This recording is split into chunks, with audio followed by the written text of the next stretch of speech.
people have no idea what they really, really want. Because what you want wants you too. What you want, you're attracting to you. It's coming to you. You're manifesting. What you want wants you too. But most people never really have sat down and really have gave voice or wrote down, what do I want? When you make that hard decision, this is what I want, and you know clearly what you want, and you write down what you want, then what happens is everything starts going in synchronicity. Everything starts happening all around you to get what you want. The first thing we want to talk about is don't be afraid to love the good life. Don't be afraid to love the good life, because we can say we want the good life and we're showing up for the good life, but a lot of times we're actually afraid to actually live the good life.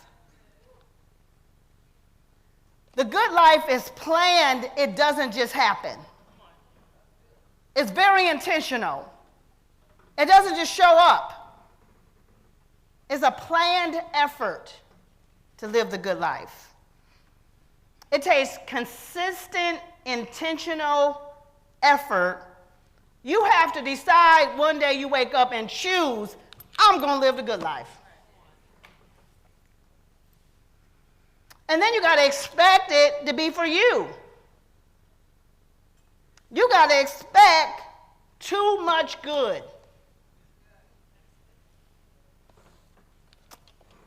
But a lot of times what happens is we get afraid of the good life, or people will talk you out of the pursuit of the good life. And you let them. People will tell you, be practical.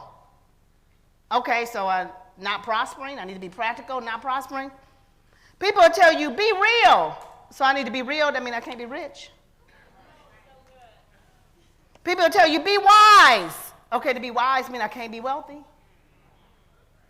But that's what people will tell you when you start pursuing the good life. People are trying to bring you back and hold you back and remind you of who they think you are, not who you really are. Tell your neighbor, you don't know who I really am. See, the same people who don't want you to live the good life or the big life or your best life are the same people that are trying to get it on the sidelines. They don't want you to live the good life, but they gambling every day playing the lotto, hope I win the $1 million draw so that I can live the good life.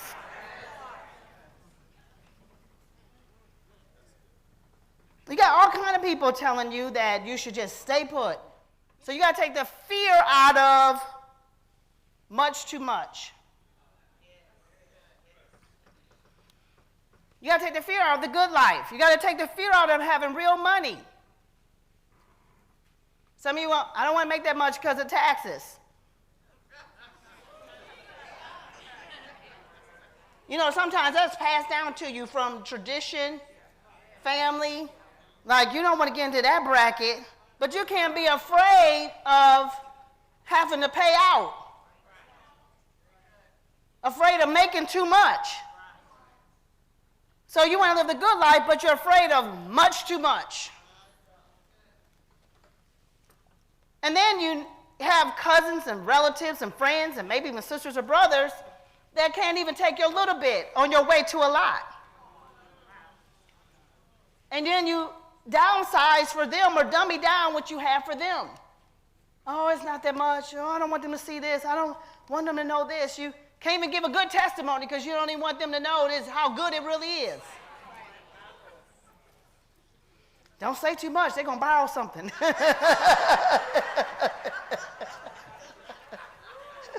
Oh, do I know.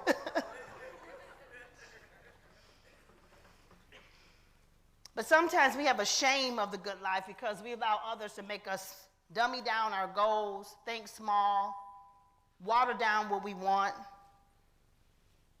You can't be afraid of that, because you know what? Right now, your good life you're living right now is from what you wanted yesterday. Today's existence is yesterday's thoughts. Your bank account today is because what you wanted yesterday is what you got today. What you felt you deserve right now, you're living that out because that's really what you believed in your past. You say, no, I don't, Dr. Stacia, no, I don't believe there was something more. Then there would be more. You let people put you into a box to say, this is it. And then you let them draw you into conversations. If you work at a place, quit letting people draw you into the workplace conversations. You're not the same. You're different. You're at a meeting this weekend on how to live your good life. You are not the same as Susie in the cubicle next to you. She's not even trying to get out the cubicle. You are.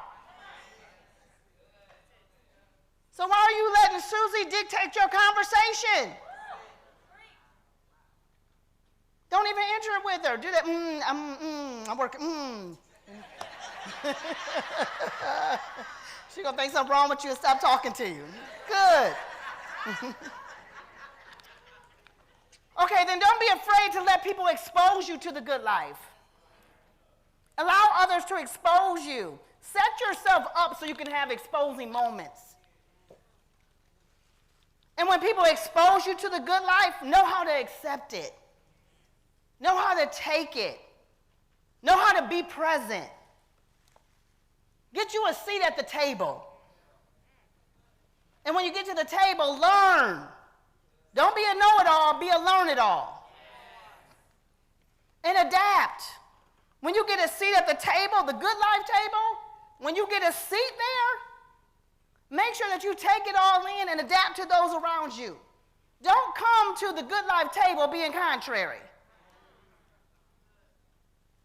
Because sometimes God is trying to open a door for your next level, for you to live the good life, for you to have all these blessings, and sometimes you're rejecting them, sometimes because you want to do it on your own, or sometimes because you're just like, I just don't know how to act in this situation. Learn how to act. So when people expose you to next level things, you got to be able to enter the room without judgment or without your own prejudices of what I should bring to the table. Talking about the good life. Talking about how I got to where I'm at today. Most people have no idea what they really, really want. Because what you want wants you too. What you want, you're attracting to you. It's coming to you. You're manifesting. What you want wants you too. But most people never really have sat down and really have gave voice or wrote down, what do I want?